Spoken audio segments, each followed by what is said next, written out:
masalah program, maka kalau ada orang mengatakan memandang ke masa depan, belajar dari hikmah.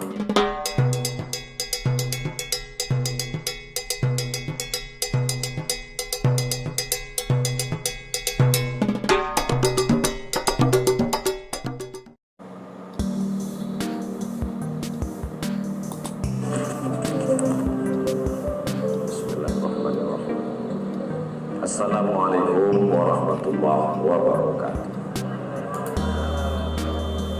Dari bunyi salamnya nampaknya banyak sedang puasa sunat Asyura.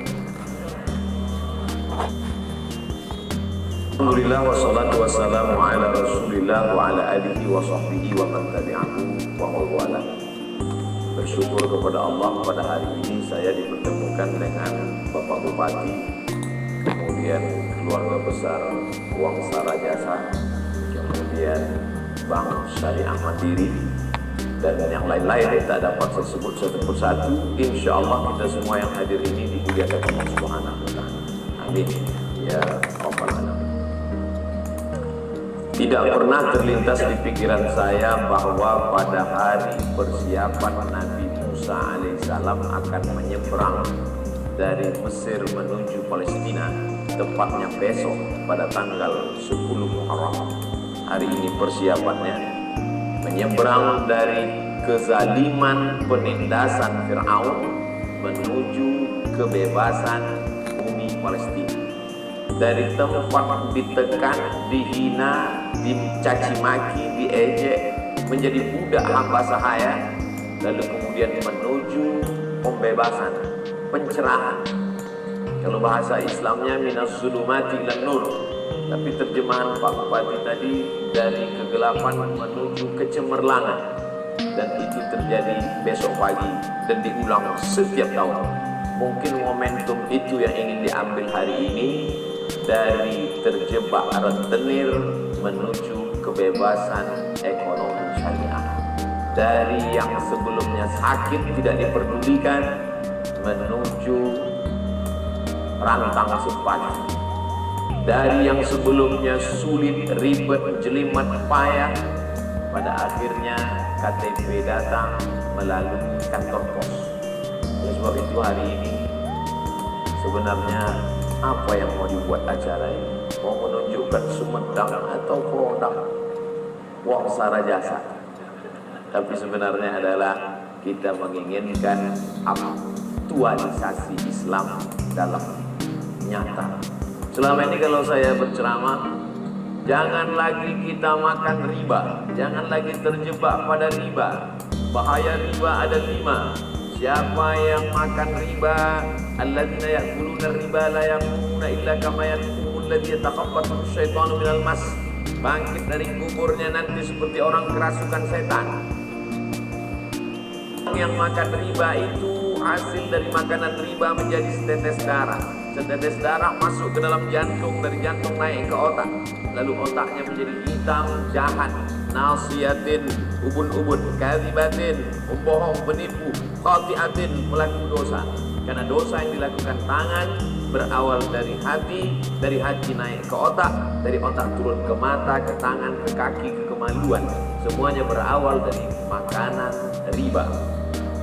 Ayyuma lahmin nabata min haramin, setiap daging, darah, tulang, bulu, kuku, sumsum tumbuh dari yang haram, benaru aulad, tempatnya api neraka jahanam. Duit dari riba dibawa ke tanah suci Makkah.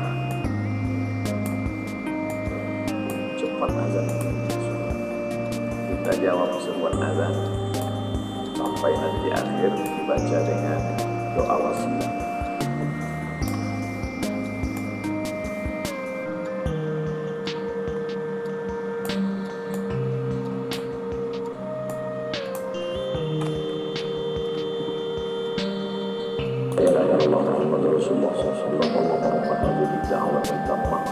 Bisnisnya dengan bisnis yang berpondasikan syariat dan ada support dari Bank Syariah Mandiri, kemudian ngaji, karena tidak ada maknanya Ustaz ceramah, marilah kita tinggalkan ini riba, mari selamatkan keluarga dari riba, dan banknya tidak tidak ada.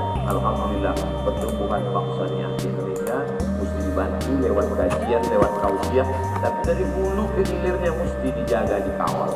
Karena anak cucunya saja tidak ada support dari pemerintah, tidak ada bank yang memberikan support, suntikan dana ekonomi yang berbasis syariah, maka kajian hanya istana cantik indah di tepi pantai, tapi kemudian ketika datang ombak habis rata dengan tanah. Oleh sebab itu hari ini saya pikir semuanya hadir. Dari pihak bank syariahnya ada, dari pejabat pemerintahannya ada, dari pihak usahawan perusahaan, pengusaha-pengusaha milenialnya hadir, dan masyarakatnya juga ada. Oleh sebab itu ketika 5 unsur ini bisa bersama, maka umat ini insya Allah akan keluar dari gelapnya riba menuju syariah yang terang, yang mencerahkan. Karena kalau sudah makan haram, hati menjadi gelap seperti satu titik hitam. 1 kali makan gelap, 2 kali makin gelap. Akhirnya tak lagi nampak mana halal, mana haram, mana bengkok, mana lurus. Dan yang pertama kali gelap itu adalah hati, bukan mata. Makanya dalam Quran dikatakan khatamallahu ala qulubihim. Setelah hati gelap, wa ala sam'ihim, telinga tak lagi dapat mendengar, wa ala absarihim, mata. Sementara potensi yang diberikan Allah kepada kita cuma 3 untuk mencari kebenaran. Inna sam'a, pendengaran, wal basar, penglihatan, wal fuad, hati. Kalau sudah telinga tak mendengar, mata tak memandang, hati tak dapat merenung, maka muncullah manusia-manusia yang dikatakan Allah ulaika kal an'am, mereka hanya seperti binatang, bal hum adall, bahkan lebih hina daripada binatang. Tapi orang-orang yang baik ini mesti bekerja sama dengan baik. Karena pada zaman Nabi banyak orang-orang baik belum bertemu.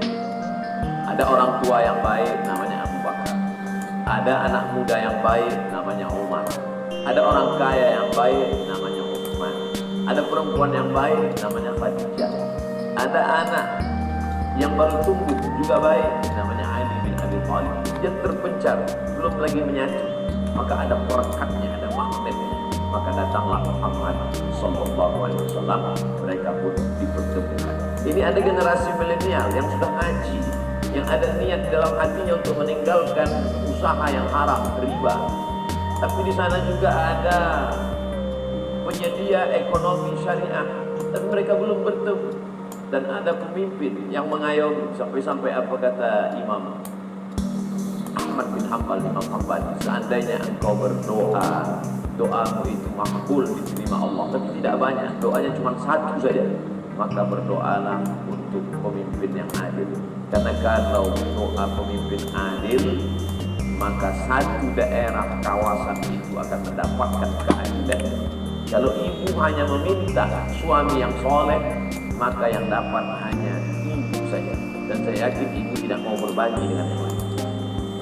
Tapi kalau meminta pemimpin yang adil, maka 1 kawasan, 1 lingkungan itu mendapatkan. Hari ini telinga saya baru mendengar, lama hidup banyak dirasa, jauh berjalan banyak dilihat, berbagai negeri sudah dikunjungi, tapi rasanya baru di Sumedang ini saya mendengar orang sakit makannya diantar pakai rantang. Ini mudah-mudahan ditularkan ke kabupaten-kabupaten lain. Oleh sebab itu di seluruh Indonesia, dari Sabang sampai Merauke, kalau ada yang mau kunjungan studi banding, mau belajar, mudah-mudahan mereka mencari pengetahuannya datang ke Kabupaten Sumedang, insya Allah. Jadi saya sempat terkejut juga ucapan Pak Bupati, kota Kabupaten Sumedang adalah kabupaten yang dikenal dengan ilmu pengetahuan. Dalam hati saya, dekat rumah saya ada tulisan tamu Sumedang. Rupanya maknanya adalah tidak hanya makan tahu, tapi juga di sini tempat-tempat pendidikan. Jadi saya sempat ditunjukkan ini kampus IPDN, ini kampus ITB, ini kampus Unpad. Artinya apa? Zahirnya ada makanan, batinnya juga ada pengetahuan. Orang akan datang ke pondok-pondok kemari, dan investasi yang luar biasa. Maka pemuda-pemuda milenial harus tampil menjadi leader ke depan. Dari tadi Ustaz mengapa menyebut pemuda? Karena memang saya pun siang ini semangat karena berhadapan dengan usahawan-usahawan pemuda-pemuda Karena kalau sudah berhadapan dengan orang tua, judul ceramah kita bawaannya mau menghadapi sakaratul maut saja. Tapi hari ini kita bersemangat luar biasa. Ada kekeliruan di antara anak muda kita yang berpikir kalau sudah cerita ngaji, berislam, beramal soleh itu hanya untuk orang yang sudah umur 50, 60, atau berpikir pula yang namanya Islam itu lebih identik pada zuhud, meninggalkan dunia, miskin, susah, melarat. Ini adalah mindset pikiran yang harus disetting ulang, yang harus diluruskan. Bicara tentang Islam, bicara tentang kemapanan ekonomi. Coba kita lihat bagaimana orang yang membangun istana dalam surga. Kata Nabi, man bana masjidan, siapa yang bangun masjid, banallahu lahu baitan fil jannah. Siapa yang ingin booking satu tempat di surga, maka bangunlah satu masjid di dunia. Maka ini amal hanya bisa dilakukan orang kaya, karena yang bisa bangun masjid hanya orang kaya. Malam saya dapat kabar salah satu jamaah ustaz yang dulu punya banyak Harley Davidson, dia jual semua untuk membangun masjid. Siapa yang punya kendaraan mahal kalau bukan orang kaya, tapi dijual bukan untuk membeli yang lebih mahal, tapi justru untuk membangun masjid, untuk booking satu tempat. Lalu kami yang miskin ini bagaimana Pak Ustaz? Tidak punya tempat di surga. Kita yang peraknya saja. Tak terjadilah daripada masuk neraka VIP. Lebih baik di akhirat surga. Berpikir bahwa kekayaan melalaikan dari Allah, memang ada ayatnya. La tulikum amwalukum wala auladukum an dzikrillah. Jangan sampai harta kamu, anak kamu melalaikan kamu dari mengingat Allah. Tapi jangan lupa, di antara yang amal mengalir setelah kita mati masuk liang kubur, liang lahat, justru yang dua itu. Dalam ayat dikatakan jangan sampai harta dan anak melalaikan. Berpikir ngaji jangan sepotong-sepotong, melihat yang lain. Dalam ayat lain, dalam hadis lain dikatakan justru kalau kita sudah mati meninggal dunia, yang mengalir juga harta dan anak. Tidak matal insan, kalau manusia mati inqata'a putus amalnya. Di antara yang tetap mengalir adalah waladun sholihun, anak yang soleh, shadaqatun jariyah, sedekah. Jadi tidak lagi kita berpikir, Ustadz juga menyampaikan tidak sepotong. Ketika kita sampaikan bahwa ada seorang perempuan yang solihah, yang amalnya banyak masuk neraka hanya karena tidak memberi makan seekor kucing, maka pada saat itu juga kita mesti menyampaikan sisi kedua, bahwa ada seorang perempuan nakal, jahat, wanita tunasusila masuk surga hanya karena memberi minum seekor anjing. Maka pesan dua sisi dari mata uang harus disampaikan dalam majelis yang sama. Cuman kadang ceramah-ceramah kita dipotong-potong. Efeknya ini yang sedang dirasakan saat ini.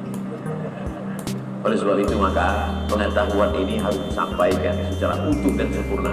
Makanya pesan dalam Islam, ya ayyuhalladzina amanu, hai orang beriman, udkhulu, masuklah kamu fisilmi, dalam agama Islam kafah, secara utuh dan sempurna.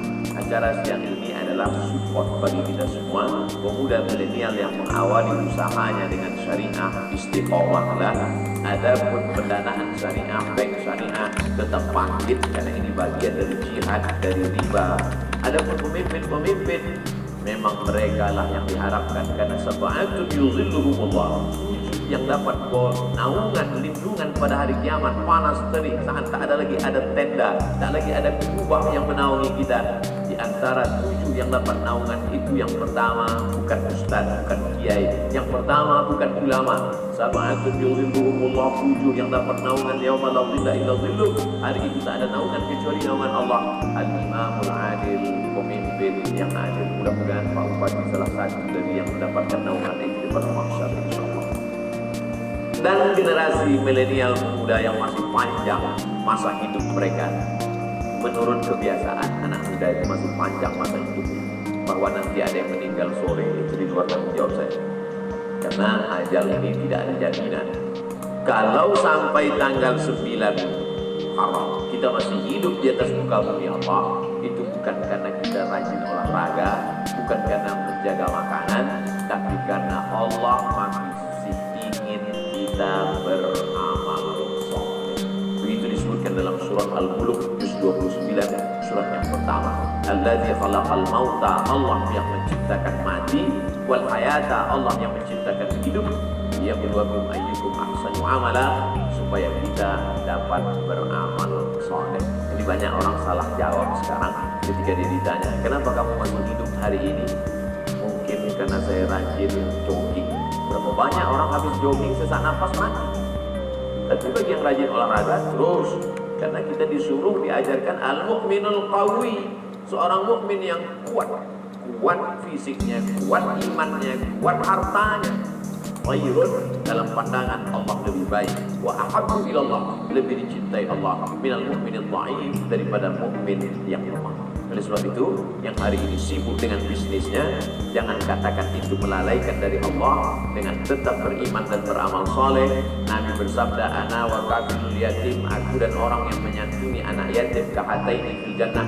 Nabi menunjukkan dua jemarinya, as-sababah jari telunjuk, wal wusta jari tengah, wa farraja bainahuma, dia jarangkan antara keduanya. Beginilah jarak antara aku dan orang yang menyantuni anak yatim. Siapa yang mampu membangun panti jompo, menyekolahkan anak yatim, memberikan beasiswa fakir miskin, kalau bukan orang-orang yang mapan secara ekonomi. Oleh sebab itu, apa yang dilakukan oleh pemuda-pemuda pengusaha milenial ini perlu support dari kita, dari para kiai, dari alim ulama, dari masyarakat. Produknya dipasarkan, kemudian disampaikan. Maka ini bagian dari jihad memerangi kemiskinan. Makanya Sayyidina Ali berkata, kada al-faqru, hampir saja orang fakir ayyakuna kufran, menjadi kafir. Antara fakir dengan kafir tipis setipis kulit bawang.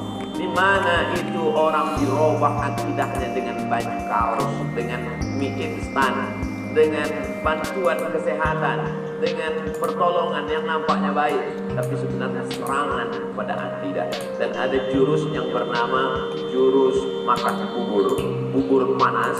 Itu disendok tidak dari tengah, tapi mulai dari pinggiran-pinggiran kota, kemudian dijaring orang kemiskinan melalui bantuan dana, melalui rentenir, pinjaman, sehingga kalau sudah terjebak boleh tidak bayar, tapi gadaikan akidah.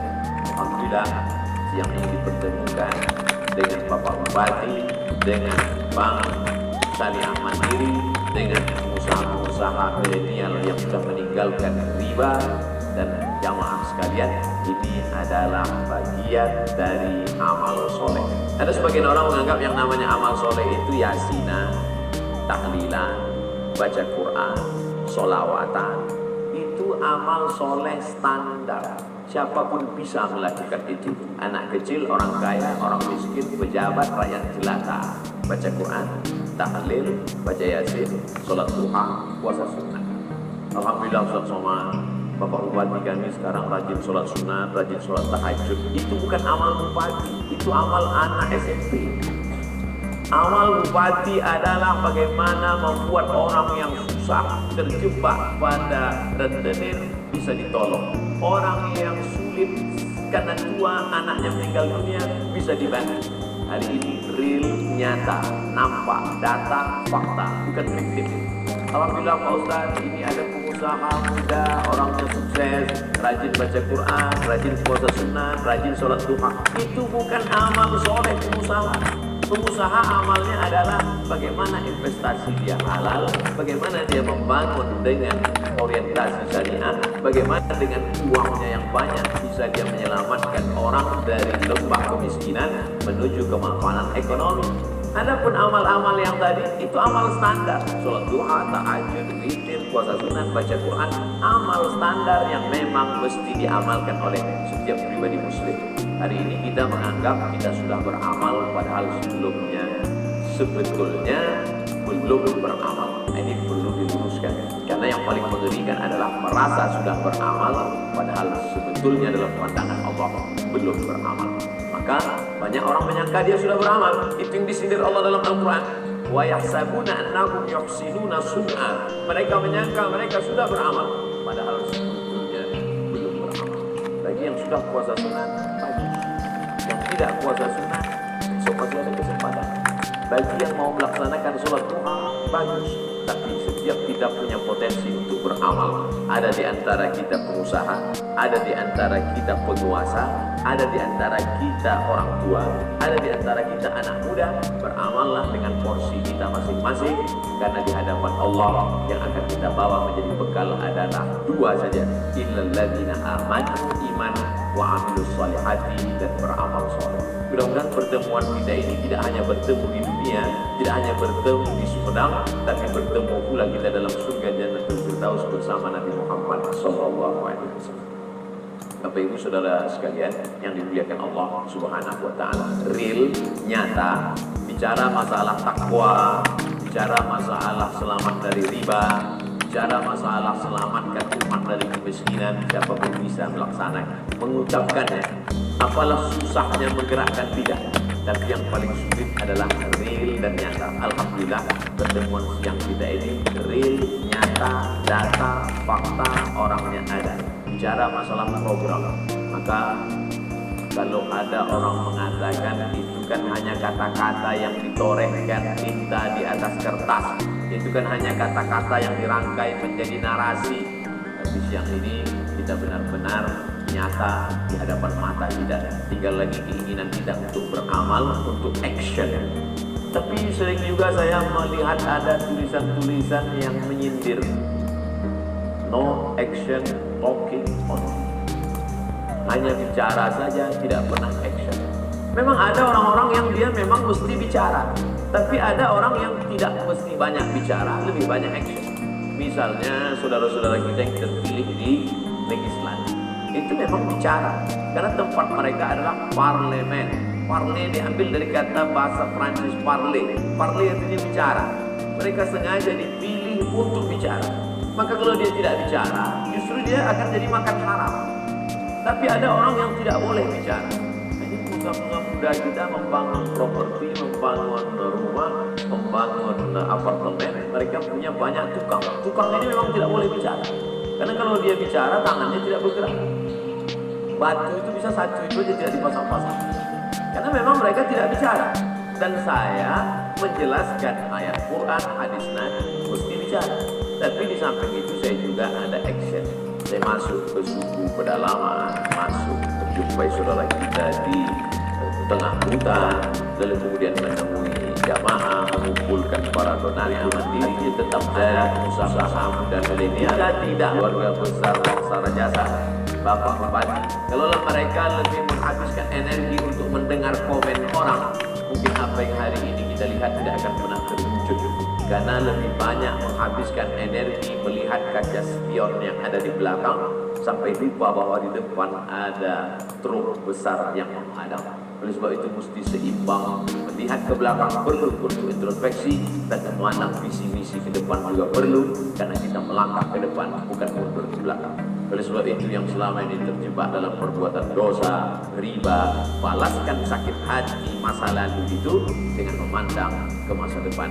Belajar dari hikmah menyeberangnya Nabi Musa alaihissalam dari Mesir menuju Palestina. Sampaikah Nabi Musa menuju Palestina? Tidak.